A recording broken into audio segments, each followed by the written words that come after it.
En lisant votre bande dessinée, j'ai découvert que le personnage principal était sourd. Vous pouvez m'expliquer pourquoi?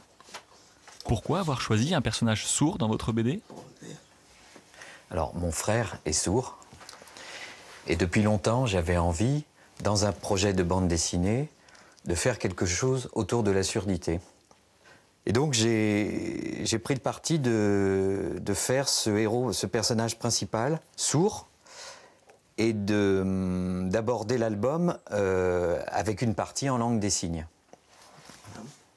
Au niveau de la technique et du travail des mains, vous avez utilisé quelle méthode?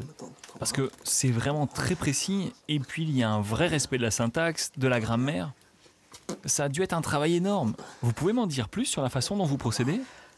Alors, tout d'abord, j'ai travaillé avec 3 gros dictionnaires de langue des signes française. J'ai cherché signe par signe. Et ensuite, j'ai fait corriger les pages par ma belle-sœur, qui est professeure de langue des signes en école sur Paris, et qui m'a rectifié justement les histoires de main dominante, donc main gauche, main droite. Souvent, j'inversais. Le parti que j'ai pris, c'était de prélever les mots importants dans les bulles et de les signer, donc de les mettre en signe. Alors déjà, sur un personnage avec 2 phrases, par exemple, il y avait déjà peut-être une dizaine de mains qui pouvaient être dessinées. Donc là-dessus, voilà, il fallait élaguer plutôt que rajouter. Alors bon, après, ça peut participer à un effet inverse, c'est-à-dire quand un personnage s'énerve et qui fait des tas de gestes dans tous les sens. Là, par contre, j'ai utilisé l'extrême inverse, c'est-à-dire j'en ai rajouté, j'ai mis des mains dans tous les sens. Donc ça crée aussi un petit effet marrant.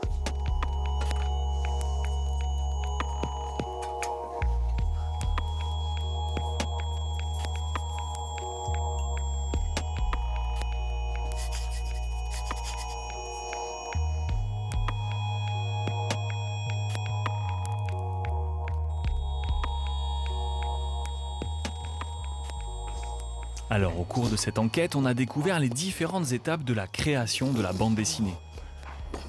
Il y aurait encore beaucoup de choses à dire. On aurait pu parler des comics, des mangas ou du lettrage. Mais aujourd'hui, je ne peux pas vous en dire plus.